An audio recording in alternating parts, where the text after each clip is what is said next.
In this video, I will show you step by step how to add shortcut in Chrome. So first off, after you open up your Google Chrome, so go to the search and search for a website where you want to add a shortcut of it. So let's say I go to this website, CNN. So I'll open this business news.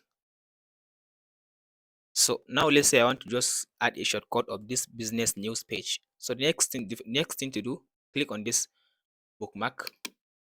So on the bookmark now, click on this option folder. So choose this one, bookmark bar. So click on this, done. So the next thing now, click on this new tab. So from there, here you'll be able now to see the bookmark.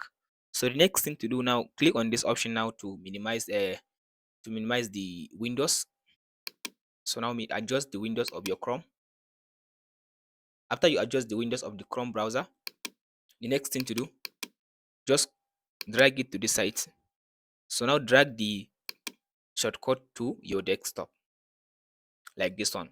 So now here is the shortcut for the site that I just visit. So for the next time now, if I want to visit this site, I'll just click on this shortcut from my desktop. So from there, it will now take me to the Chrome browser and open the news for a business for me in my Chrome browser.